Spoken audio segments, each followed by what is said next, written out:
தீர்ப்பை உயர்நீதிமன்றத்தினுடைய நீதிபதி 48 மணி நேரத்திற்கு முன்பு பாரதிய ஜனதா கட்சியினுடைய அகில இந்திய ஐடி அணியினுடைய செயலராக இருக்கக்கூடிய திரு அமித் மால்வியா அவர்கள் சம்பந்தப்பட்ட வழக்கில் தீர்ப்பு கொடுத்து 48 மணி நேரம் ஆகுது. அந்த தீர்ப்பை யாராவது நாம் படிச்சிருந்தோம் அப்படின்னா நீதிபதி அவர்கள் எவ்வளவு கடுமையாக தமிழ்நாட்டினுடைய துணை முதலமைச்சர் திரு உதயநிதி ஸ்டாலின் அவர்களை சாடி இருக்கின்றார்கள் என்பது புரியும். ஒரு மத நம்பிக்கையை, ஒரு வாழ்வியல் முறையை பின்பற்றக்கூடிய நபர்களை ஒழிக்க வேண்டும், டெங்கு மலேரியாவை போல ஒழிக்கணும், சனாதன தர்மத்தை ஒழிக்க வேண்டும் என்று சொல்லியிருக்கின்றார்கள். அது கிட்டத்தட்ட ஜீனோசைடு, இனப்படுகொலைக்கு சமம் என்கின்ற ஒரு வாதத்தை நீதியரசர் அவர்கள் இந்த தீர்ப்பில் சொல்லியிருக்கிறாங்க. குறைந்தபட்சம் தமிழ்நாட்டினுடைய காவல்துறை குறைந்தபட்சம் துணை முதலமைச்சரின் மீது ஒரு எஃப்ஐஆரை பதிவு செய்து அதற்கான நடவடிக்கையை குறைந்தபட்சம் எடுத்திருக்கணும். முதலமைச்சர் அவர்கள் உண்மையாலுமே சட்டத்திற்கு உட்பட்ட ஆட்சி நடத்துகிறாங்கன்னா துணை முதலமைச்சர் உதயநிதி அவருடைய ராஜினாமா கடிதத்தை வாங்கியிருக்கணும். அது துணை முதலமைச்சர் பொறுப்பில் இருந்து எதுவுமே தமிழ்நாட்டில் நடக்கலை. எப்பவும் போல நாமளும் கடந்து போயிட்டுருக்கிறோம். அமித் மால்வியா அவருடைய வழக்கு என்பது அவர்கள் மீது தமிழ்நாடு காவல்துறை பதியப்பட்ட எஃப்ஐஆரை குவாஷ் பண்ணணும் அப்படின்னு போடப்பட்ட வழக்கில் அமித் மால்வியா அவர்கள் எதுவும் தவறாக பேசலை, முற்றிலுமாக உதயநிதி ஸ்டாலின் அவர்கள் தவறு செய்திருக்கின்றார்கள், எந்த விதமான நடவடிக்கையும் எடுக்கலை என்பதை திரு நீதியரசர் அவர்கள் சுட்டி காட்டியிருக்கின்றார்கள். அதனால் தமிழ்நாடு காவல்துறை அதிகாரிகள், உயர் அதிகாரிகள் அதெல்லாம் பார்த்துட்டு தான் இருக்கிறீங்க. தமிழ்நாட்டில் நீதிமன்றத்திற்கு எந்த விதமான மரியாதையும் இல்லை என்பதை தொடர்ந்து பார்க்குறது புதுசு கிடையாது. அது திருப்பரங்குன்றம் வழக்காக இருக்கட்டும், தமிழ்நாட்டினுடைய பல வழக்குகளாக இருக்கட்டும், ஆளும் கட்சி நினச்சி நாங்கள் நீதிமன்றத்தினுடைய உத்தரவை நாங்கள் ஃபாலோ பண்ண மாட்டோன்னு முடிவு பண்ணிட்டு அவங்க ஃபாலோ பண்ணுறதில்லை. இதை மக்களும் பார்த்து கொண்டிருக்கின்றார்கள். இன்னும் 50 நாட்கள் இந்த கொடுமையை நாம் எல்லோரும் அனுபவிக்கணும். அதனால் குறைந்தபட்சம் ஒரு எஃப்ஐஆராவது பதிவு செய்யும். அவருடைய பதவியிலிருந்து விலகிறது அதெல்லாம் ரெண்டாவது, அதுவும் செய்யணும். ரெண்டாவது அது நீங்கள் பண்ண மாட்டீங்கன்னு தெரியும். ஆனால் இதையெல்லாம் மூடி மறைச்சிட்டு இயல்பு வாழ்க்கைக்கு நாம் போகிறது இது சரியில்லை. இது மீடியா நண்பர்களும் கூட இந்த வழக்கில் நீதியரசர்கள் சொல்லியிருக்கக்கூடிய கருத்தை மக்கள் மன்றத்தில் நீங்கள் வைக்க வேண்டும் என்று தாழ்மையோடு கேட்டுக்கொள்கின்றேன். இந்த தீர்ப்பு வந்து ஏற்புடையதல்ல, மறுபரிசீலனை செய்யணும்னு சொல்லிட்டு சிபிஎம் மாநில செயலாளர். ஆனால் இப்போ சிபிஎம் கட்சிக்கோ திராவிட முன்னேற்ற கழகத்துக்கோ எந்த தீர்ப்பு தான் ஏற்புடையது? திருப்பரங்குன்றத்தை பற்றி தீர்ப்பு கொடுத்தா இம்பீச்மெண்ட் மோஷன் 107 கையெழுத்து வாங்கி பார்லிமெண்ட்டுக்கு போகிறீங்க, அல்லது அந்த நீதியரசருக்கு எதிராக இங்கேயே ஒரு புக்கு வருது, அந்த புக்கை நீங்களாக ரிலீஸ் பண்ணுறீங்க, அது கம்யூனிஸ்ட் பேரியக்கம் பின்னாடி இருந்து ஆதரவு கொடுக்குறாங்க. ஏதாவது ஒரு நீதிபதி அரசுக்கு ஆதரவாக செயல்படலினா ஜாதியை வச்சு திட்டுறீங்க, மதத்தை வச்சு திட்டுறீங்க. அதனால் கம்யூனிஸ்ட் கட்சியினுடைய தோழர்களுக்கும் திராவிட முன்னேற்ற கழகத்துக்கு நாங்கள் கேட்குறோம், எந்த தீர்ப்பு தான் உங்களுக்கு ஏற்புடையது? எந்த தீர்ப்பு தான் ஏற்புடையது? இன்றைக்கு ஒரு நீதியரசர் உதயநிதி ஸ்டாலின் அவர்களுக்கு எதிராக ஒரு தீர்ப்பு கொடுத்துருக்குறாங்கன்னா அதுவும் ஏற்புடையதில்லை. அதுக்கு பேசாமல் தமிழ்நாட்டை கேங்கரூ ரிப்பப்ளிக்காக மாற்றிடலாமே. சட்டம் எதுவுமே வேண்டாம், செப்பரேஷன் ஆஃப் பவர்ஸ் வேண்டாம், எக்ஸிக்யூட்டிவ், லெஜிஸ்லேச்சர், ஜுடிஷியரி, மீடியா 4 தூண்கள் இருக்குது, 4 தூண்களும் வேண்டாம், எல்லாத்தையும் உடைச்சிடலாம் அப்படிங்கிற முடிவுக்கு திராவிட முன்னேற்ற கழகமும் கம்யூனிஸ்ட் இயக்கம் வந்திருக்கிறாங்களா அப்படிங்கிறத நண்பருடைய கேள்வி. கம்யூனிஸ்ட் இயக்கம் சொல்லியிருக்கக்கூடிய பதிலிருந்து எனக்கு தெரியுதுங்கண்ணா. சனாதன கருத்தை எதிர்த்து போராடினால்தான் வந்து பெண்களை வந்து இன்னைக்கு வந்து அரசு சாதாரண கடநிலை ஊழியர்லேருந்து பெண் நீதிபதி வரைக்கும் வந்திருக்காங்க அப்படி கருத்தையும் வந்து சந்தேகம். ஆனால் எனக்கு தெரியலிங்கண்ணா, எப்படி இருந்த ஒரு கம்யூனிஸ்ட் பேர் இயக்கம் இன்னைக்கு எப்படி ஆயிடுச்சு பாருங்கண்ணா. ஒத்து ஊதக்கூடிய ஊதுகுழலாக கம்யூனிஸ்ட் பேர் இயக்கம் தன்னை மாற்றிக்கொண்டு விட்டார்கள்.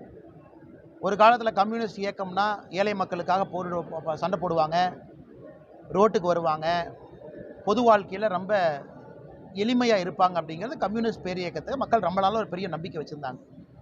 ஆனால் இன்றைக்கி திராவிட முன்னேற்ற கழகத்தோட கூட்டணியில் சேர்ந்து திமுககார பேச வேண்டியதெல்லாம் இன்றைக்கி கம்யூனிஸ்ட் காரன் பேசுகிறான். அதனால் சனாதன ஒழிப்புக்கும் தமிழ்நாட்டினுடைய பெண்களுடைய முன்னேற்றத்திற்கும் என்ன சம்பந்தங்கன்னா, இது ஐயருக்கும் அமாவாசைக்கும் போடுற முடிச்சு மாதிரி இருக்குது.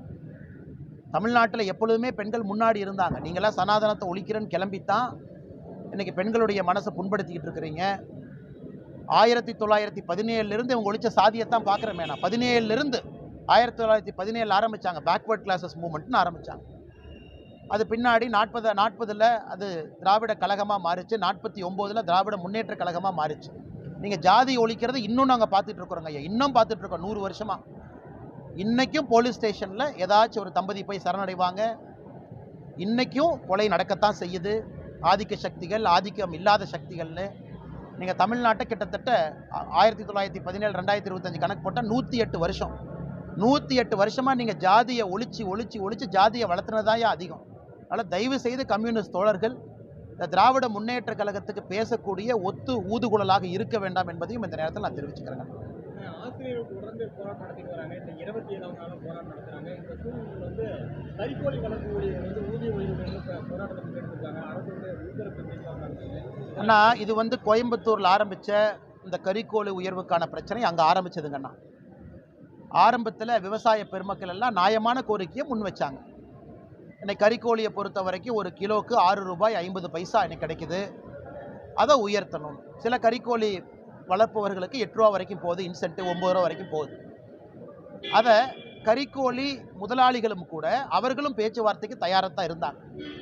திமுக அரசு உள்ள பூந்து குட்டையை குழப்பி தேவையில்லாமல் விவசாயிகளை கைது செய்து அது அன்பு சகோதரர் ஈசானை பிடிச்சி உள்ளே வச்சிருக்கிறாங்க. நேற்று அதை பார்ப்பதற்காக அந்த பகுதி சூலூர் பகுதியிலேருந்து விவசாய பெருமக்கள் வந்திருக்கிறாங்க. அவங்களையும் பிடிச்சி உள்ள ஒரு பக்கம் அந்த சூலூர் பகுதி தமிழ்நாட்டில் இருக்கக்கூடிய கறிக்கோழி வளர்ப்போர் சங்கம் அவங்கெல்லாம் போராட்டம் பண்ணிட்டு இருக்காங்க. அவங்களையும் பிடிச்சி உள்ள. அதனால் கந்தரகோலம் பண்ணி வச்சிருக்கிறாங்க. இது ஒரு பக்கம். இன்னொரு பக்கம் 2013 வந்த டெட் இஷ்யூ. இவங்க 2021 தேர்தல் வாக்குறுதிகளை நிரந்தரமாக செய்வோம் என்று சொல்லியிருந்தார்கள். அதை பண்ணலின்னு போராடுறாங்க. அவங்களையும் பிடிச்சி உள்ள வைக்கிறாங்க. 27 நாட்களாக தொடர் போராட்டம். இன்னைக்கு தமிழ்நாட்டை பொறுத்தவரை அரசு ஊழியர்கள் எல்லாம் தொடர்ச்சியாக போராட்டம் நடத்துறதை பார்த்தா திமுக ஆளுங்கட்சியாக எதிர்கட்சியானே நமக்கு சந்தேகமாக இருக்குது. இன்னும் ஒரு பக்கம் உண்மையை சொல்ல வேண்டும் என்றால் 50 நாட்கள் இவங்கெல்லாம் கொஞ்சம் பொறுத்துக்கணும். அதன் பிறகு வரக்கூடிய நம்முடைய ஆட்சி, தேசிய ஜனநாயக கூட்டணியினுடைய ஆட்சி, நிச்சயமாக இதற்கெல்லாம் ஒரு தீர்வு நம்ம தான் கொடுப்போம். அதனால் வருத்தமாகத்தான் இருக்கிறது. கறிக்கோழி விவசாய பெருமக்களுடைய போராட்டமும், ஆசிரியர் பெருமக்கள் போராட்டமும், செவிலியர்களுடைய போராட்டமும் தினமும் நடப்பதை பார்த்து நமக்கு பெரும் வருத்தமாக மட்டும்தான் இருக்குது. இந்த நேரத்தில் நாம் பத்திரிகை நண்பர்களை போட பேசத்தான் முடியுதோ தவிர ஆக்ஷன் எதுவும் எடுக்க முடியல. ஏன்னா ஆளுங்கட்சி திராவிட முன்னேற்ற கழகமாக இருக்கின்ற காரணத்தினால். சார், முதலமைச்சருடைய கனவை சொல்லுங்க, பிரச்சாரத்தை எப்படி பாருங்க? அண்ணா, நான் என் கனவை சொல்லிட்டேன். நான் முதலமைச்சர் எங்கிட்ட கனவை கேட்டிருக்காரு. என் கனவு என்னன்னா, தயவு செஞ்சு ஆட்சி விட்டு போயிருங்கன்னு தான் என் கனவு. 2026 கிளம்பிடுங்க. என்னை மாதிரி பல பேர் என் கனவை சொல்லிட்டோம். அதுதான் இன்றைக்கி தமிழ்நாட்டு மக்களுடைய கனவாக இருக்குது. கஞ்சா படுகொலைகள் இன்னைக்கூட ட்விட்டரில் போட்டிருக்கேன். திருத்தணி இன்னைக்கு, நேற்று கோயம்புத்தூர், ஒரு ஊரிலும் கூட இதான் பிரச்சனை. இன்னைக்கு காவல்துறை அதிகாரிகளே வெளியே வந்து பேசக்கூடிய அளவுக்கு சட்டம் ஒழுங்கு பாதகத்தில் இருக்குது, படுகொலையில் தள்ளப்பட்டிருக்கிறது. அதனால் என்ன கனவை சொல்கிறதுனா, இன்னைக்கு இந்தியாவில் இருக்கக்கூடிய எல்லோருமே டாவோஸுக்கு, சுவிட்சர்லாண்டுக்கு போய் லட்சம் கோடி ரூபாய் அவங்க மாநிலத்துக்கு வரும் பொழுது நாம் மட்டும் டாட்டா காட்டிட்டு இங்கேயே உட்காந்துருக்கோம். நமக்கு எந்த வருமானமும் வேண்டாம், யாரும் வேண்டாம். இன்னொரு பக்கம் கவர்னர் ஒரு பெரிய 2 பக்கம் அறிக்கையை கொடுத்துருக்காரு. கவர்னர் சொல்வது பொய்யா இருந்தால் பொய்ன்னு சொல்லுங்கள், அது உங்களால் சொல்ல முடியலையே. கவர்னர் சொல்கிறாரு, ஒரு நாளைக்கு தமிழ்நாட்டில் சூசைடு மட்டுமே 65 பேர். சூசைட்னுடைய கேபிட்டலாக மாறிட்டு இருக்கோம் தமிழ்நாடு. அதை பற்றி மாநில அரசு என்ன எடுத்திருக்கீங்க? இல்லை. இன்னொரு பக்கம் கவர்னர் சொல்கிறாரு, ஒரு காலத்தில் முதல் 3 இடத்துல இருந்தோம் அந்நிய செலாவணி இருப்பதில். இன்றைக்கி 6, 7, 8வது இடத்துல இருக்கோம். ஆனால் நீங்கள் மார்த்தட்டிக்கிறீங்க, அதுக்கு பதில் இல்லை. இன்னொரு பக்கம் ஆளுநர் சொல்கிறாரு, கஞ்சா புழக்கத்தில் முதன்மை மாநிலமாக மாறி இருக்கின்றோம், அதற்கு பதில் இல்லை. அதனால் நீங்கள் ஆளுநர் வந்து தேசிய கீதம் பாடணும், அது பாடணும்னு சொன்னார், அது ஒரு பக்கம் இருக்கட்டும். அதற்கு எங்களுடைய ஆட்சேபனை இருக்குது. ஆளுநரை பொறுத்தவரை 2ம் பாடணுன்னு தான் சொல்கிறார். தமிழ்தாய் வாழ்த்தும் பாடணும், தேசிய கீதம் பாடணும்னு சொல்கிறார். அது வரவேற்க வேண்டிய விஷயம்தான். அது ஒரு பக்கம் வச்சிடலாம். இன்றைக்கி ஆளுநருடைய குற்றச்சாட்டுக்கு முன்னால் பதில் சொல்ல முடியலையே. அதனால் தமிழ்நாட்டை பொறுத்தவரை ஸ்டாலின் ஐயா கேட்கக்கூடிய உங்களின் கனவு என்னென்னா, திராவிட முன்னேற்ற கழகம் ஆட்சியிலிருந்து போக வேண்டியதான் எங்களுடைய கனவாக இருக்குது.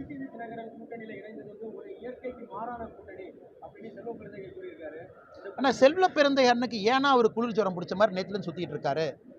அவரே இன்றைக்கி வந்து ஒரு பக்கம் அவரின் மீது போர்க்கொடி தூக்கி காங்கிரஸ் கட்சிக்காரங்க டெல்லிக்கு போகிறாங்க. ஒரு பக்கம் இங்கே போகணும், ஒரு பக்கம் அங்கே போகணுங்கிறாங்க.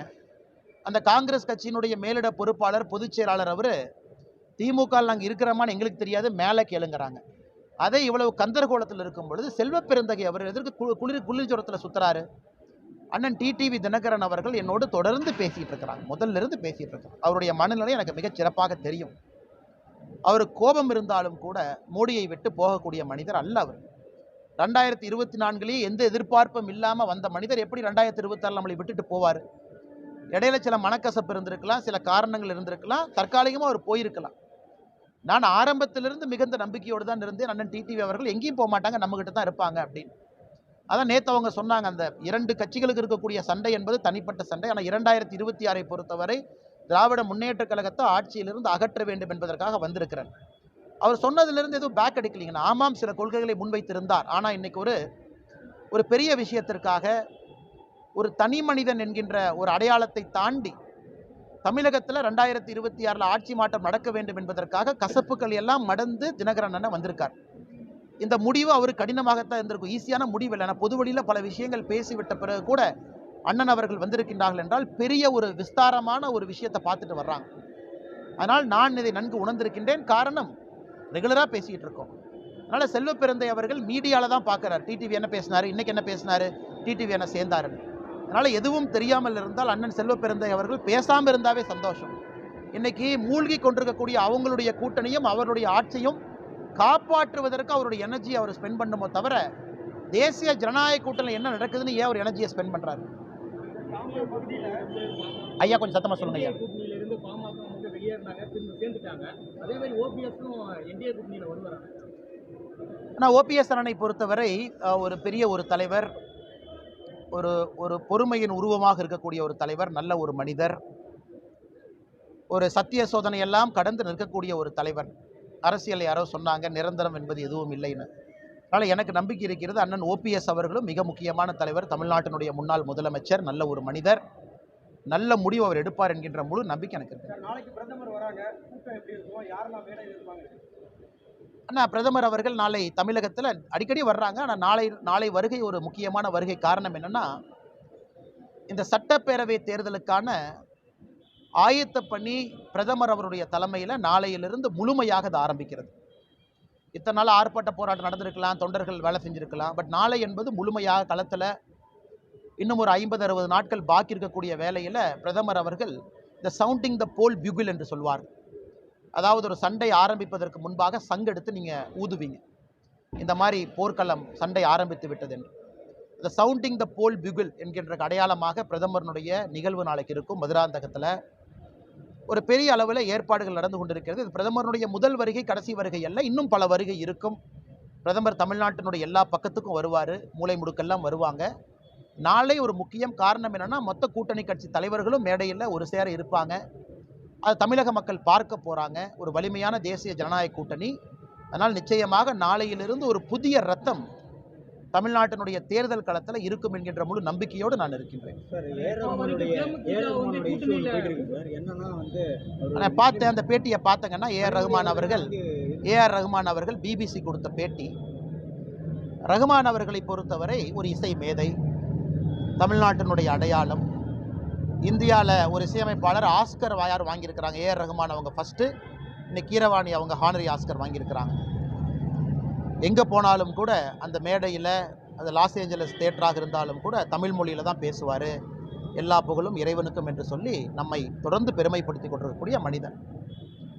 அவர் பேசின பேச்சில் ஒரு லைன் எடுத்துகிட்டு இங்கே எடுத்து அங்கே எடுத்து அதை எதோ பண்ணி தேவையில்லாமல் சில பேர் இஷ்யூ பண்ணுறாங்க. எனக்கு அதில் உடன்பாடு இல்லைங்கண்ணா. காரணம், எல்லாருக்குமே அவங்க பேசுகிறக்கான கருத்து வாய்ப்பு இருக்குது, ஃப்ரீடம் ஆஃப் எக்ஸ்பிரஷன் இருக்குது, பேசட்டும், ஒன்றும் தப்பில்லை. அவங்க எப்படி பார்க்குறாங்கன்னு இருக்கட்டும். இப்போ ஏஆர் ரஹ்மான் அவர்களை பொறுத்தவரை இன்றைக்கி ராமாயண படத்துக்கும் இசையமைக்கிறார் ஹான்ஸ் ஜிம்மரோடு. ஹான்ஸ் ஜிம்மர் ஒரு சாதாரண ஆள் இல்லைங்க, நான் உலகத்தினுடைய முதன்மை இசையமைப்பாளர். அவரோட இசையமைப்பார். அதே ராமாயணாக்கு அவர் இசை போடுறாரு. ஏஆர் ரஹ்மான் அவர்களை பொறுத்தவரை எல்லா விதமான படத்துக்கும் போடுறார். அவர் சொல்லியிருப்பது சினிமா இண்டஸ்ட்ரியில் எப்படி பவர் ஷிஃப்ட் மாறி இருக்குது, குறிப்பாக கடந்த 10 ஆண்டுகளில் மாறி இருக்குன்னு சொல்கிறாங்க. அது அவருடைய கருத்தாகத்தான் நான் பார்க்குறேன். அவர் பாஜக பின்னணி இருக்குன்னு எங்கேயுமே சொல்லலைங்கண்ணா. அந்த முழு இன்டர்வியூ நான் பார்த்தேன், அது பிபிசி இன்டர்வியூ முழுமையாக பார்த்தேன். நான் ஏஆர் ரஹ்மான் அவருடைய ஃபேனும் கூட. நான் எப்படி இளையராஜா ஐயாவை மதிக்கிறேனோ ஏஆர் ரஹ்மான் ஐயாவையும் மதிக்கிறேன். அவருடைய கருத்தாகத்தான் நான் பார்க்குறேன். ஒருத்தர் பேசுகிற கருத்துக்கள்லாம் எல்லாரும் கோவப்பட்டு எப்படி பேசலாம் அப்படின்னா இந்த நாட்டை நடத்த முடியாதுங்கண்ணா. எதிர்கருத்துக்கள் இருக்கட்டும். ஏஆர் ரஹ்மான் அவர்கள் பேசிய கருத்து சரி தவறு என்று நான் சொல்லவில்லை. அந்த கருத்தை பேசுறதுக்கு அவருக்கு உரிமை இருக்குன்னு தான் நான் சொல்கிறேன். அதே நேரத்தில் ஏஆர் ரஹ்மான் ஒரு கிளாரிஃபிகேஷன் கொடுத்த பிறகு இந்த பிரச்சனை முடிஞ்சதான் நான் பார்க்குறேன். அவரே அடுத்த நாள் ஒரு கிளாரிஃபிகேஷன் கொடுக்குறாரு. அப்படி நான் மீன் பண்ணல, நான் என்ன மீன் பண்ணால் இதான் மீன் பண்ணேன் நான். அதனால் ஏஆர் ரஹ்மான் அவர்களை பொறுத்தவரை நான் புண்படுத்த வேண்டாம். அவங்கள கிரியேட்டிவ் ஃபீல்டில் இருக்கிறாங்க. இன்னும் பெரும் இசையெல்லாம் அவங்க ப்ரொடியூஸ் பண்ணணும், மக்களை மகிழ்விக்கணும். தமிழ்நாட்டினுடைய அடையாளமாக தொடர்ந்து திகழணும். அதே நேரத்தில் ஏஆர் ரஹ்மான் அவர்கள் தமிழ் தாய் அப்படின்னு ஒரு ரிலீஸ் பண்ணாங்க. எனக்கு அதில் ஒப்பிகை இல்லை. நாங்கள் இன்னொரு தமிழ் தாயின்னு ஒரு படத்தை போட்டோம். அது வந்து ஆரோக்கியமான ஒரு கருத்து வேறுபாடு தான். அதுக்காக இந்த மாதிரி போட்டிங்க நான் ஏஆர் ரஹ்மான் மேலே கோவம் அப்படி கிடையாதுங்க. கிரியேட்டிவ் வைரமுத்து ஐயா எத்தனையோ இடத்துல எங்களுக்கு எதிர்கருத்து சொல்கிறார். அதுக்காக நான் வைரமுத்து ஐயாட்ட போய் சண்டை போட முடியுமா? அது உங்கள் கருத்து வச்சுங்க ஐயா, பரவாயில்ல. அதை ஏற்றுக்கிறது ஏற்றுக்காது மக்களுடைய மனப்பக்குவம். அதுக்காக வைரமுத்து ஐயாவை அட்டாக் பண்ண போகலை. அதனால் என்னை பொறுத்தவரை இந்த கிரியேட்டிவ் ஃபீல்டில் இருக்கக்கூடிய எல்லோருக்குமே கருத்து சொல்வதற்கு உரிமை இருக்குது. அவர்கள் கருத்து, அந்த கருத்து சில இடத்துல எனக்கு உடன்பாடாக இல்லைன்னா அவரை போய் திட்டி தீக்கிறதுக்கு எனக்கு உரிமை இல்லை. அது உங்கள் கருத்து, இது என் கருத்து. மக்கள் முடிவு செய்யட்டும் எது சரியான கருத்து என்று தான் இந்த ஏஆர் ரஹ்மான் அவருடைய விஷயத்தை நான் பார்க்குறேன். அவர் கிளாரிஃபிகேஷன் கொடுத்த பிறகு இது முடிந்ததாக பார்க்குறேன். இல்லை கனிமொழி அக்காவுக்கு என்ன பிரச்சனை எனக்கு தெரியல. கனிமொழி அக்கா 4 பேர் கிளம்பி வந்து பிஜேபிக்கும் ஏஆர் ரஹ்மான் ஐயாவுக்கு என்னங்க சம்பந்தம்? வேவ்ஸ் ஃபெஸ்டிவல் நடக்குது. பாரத பிரதமர் நரேந்திர மோடி அவர்கள் இந்த வேவ்ஸ் ஃபெஸ்டிவலை நடத்துகிறாங்க மும்பையில். இதில் முதன்மை அழைப்பாளராக யாரை கூட்டிகிட்டு போனோம்? ஏஆர் ரஹ்மான் அவங்களை கூட்டிகிட்டு போனோம். யாருக்கு அந்த கௌரவம் கொடுத்தாங்க? பாரத பிரதமர் ஏஆர் ரஹ்மான் ஐயா கொடுத்தாங்க. பாரத பிரதமரை பொறுத்தவரை எங்கேயுமே ஏஆர் ரஹ்மான் அவர்களை சிறுமைப்படுத்த மாட்டாங்க, படுத்தவும் கூடாது, படுத்தவும் மாட்டாங்க. ஏஆர் ரஹ்மான் அவர்களுக்கு என்ன கௌரவமும் என்ன மரியாதையும் உலக அரங்கில் கொடுக்கணுமோ பிரதமர் அவர்கள் தொடர்ந்து கொடுத்துட்டு தான் இருக்காங்க. அதனால் கனிமொழி அவர்கள் இதை அப்படியே நேக்கா அப்படி போகிற வழியில் அப்படியே பிஜேபி பக்கம் மாற்றி விட்டு போகிறாங்க. இதில் பிஜேபிக்கு எங்களுக்கு என்னங்க சம்பந்தம்? அவர் கருத்து அவர் கருத்து, எங்கள் கருத்து எங்கள் கருத்து. எங்களுக்கு ஏஆர் ரஹ்மானின் மீது மதிப்பு மரியாதையும் இருக்கும் பொழுது எதற்காக இடையில் சில அரசியல்வாதிகள் இது பிஜேபி வெர்சஸ் ஏஆர் ரஹ்மான் ஏன் மாற்ற பார்க்கணும்? அது அவசியமே இல்லையே. நான் தான் சொல்கிறேன் பாருங்கண்ணா, ஏஆர் ரஹ்மான் அவருடைய கருத்தில் எனக்கு உடன்பாடு இல்லை என்றாலும் கூட அவர் கருத்துக்கு அவருக்கு உரிமை இருக்குன்னு தான் நான் சொல்கிறேன். என் கருத்து எல்லாருமே ஏஆர் ரஹ்மானுக்கு பிடிக்குமா? எனக்கு பிடிக்காத சில கருத்து, இட்ஸ் ஓகே, அப்படித்தானே இருக்க முடியும். ஒரு அக்யூஸ்ட் வீட்டுக்கு மேல என்ன ஒரு 3 அக்யூஸ்ட் சேர்த்து நாட்டு வெடிகுண்டு இப்போ வீசியிருக்காங்க. இதே மாதிரி ஒரு திமுக பிரமுகர் 1 வருஷத்துக்கு முன்னாடி கொல்லப்பட்டாரு. தாம்பரம், மணிமங்கலம் இந்த சுற்றுவட்டார பகுதிகளில் நாட்டு வெடிகுண்டு கலாச்சாரம் அதிகமாக இருக்குது. இதை என்ன மாதிரி கட்டுக்குள்ள கொண்டு வரணும்? கோர்ட்டுக்கு வெளியே வெட்டுறாங்கண்ணா. இது எப்படின்னா, இப்போ ஸ்டாலின் ஐயாட்ட கேட்டால் என்ன சொல்லுவாருன்னா, ஐயா நாட்டு வெடிகுண்டு போட்டாங்க, ஐயா அருவாள் கலாச்சாரம்னா ஸ்டாலின் ஐயா என்ன சொல்லுவாருன்னா, அவன் ஹோண்டா சிட்டியை தொலைச்சி சுற்றிட்டு இருக்கிறான், டிவிஎஸ் 50 தானே காணாமல் போச்சுன்னு சொல்கிற மாதிரி தான் ஆட்சி நடக்குது. அவங்கவுங்க ரோட்டில் வெட்டப்பட்டு குத்தப்பட்டு செத்து கொண்டிருக்கின்றார்கள். இது ஒரு பெரிய விஷயமா அப்படிங்கிற மாதிரி தான் அந்த அரசு பேசுது.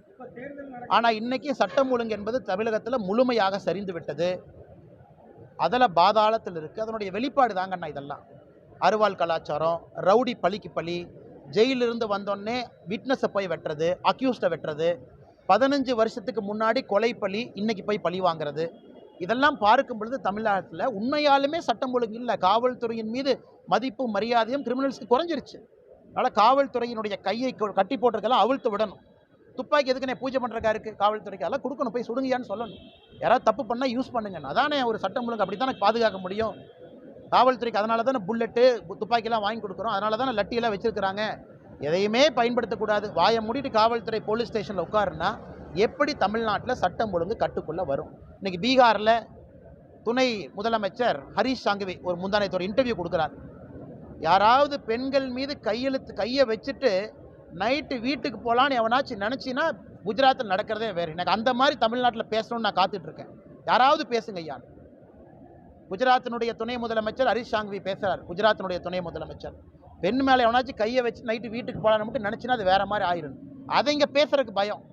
ஐயோ காவல்துறை கையில் துப்பாக்கி இருக்குது, அதை போட்டால் உடனே ஹியூமன் ரைட்ஸ் கமிஷன்காரன் தேவையில்லாமல் நோட்டீஸ் கொடுப்பான், கொடைவான். என்னன்னே பண்ணுவாங்க? நல்லது தானே பேசுகிறோம், நியாயமாக தானே பேசுகிறோம். அதனால் காவல்துறையை முதல்ல ஃபீல்டில் விடுங்க. அவங்க கையை கட்டு போடாதீங்க, எல்லாம் அவங்க சரி பண்ணி கொண்டு வந்துடுவாங்க. பெண்களை பற்றி சொன்னீங்க, பஸ்லேருந்து ஒருத்தர் கலந்தாரு. என்னங்கண்ணே? பெண்ணை வந்து சீண்டினா கொண்டு ஒரு பஸ்லேருந்து தற்கொலை பண்ணார்.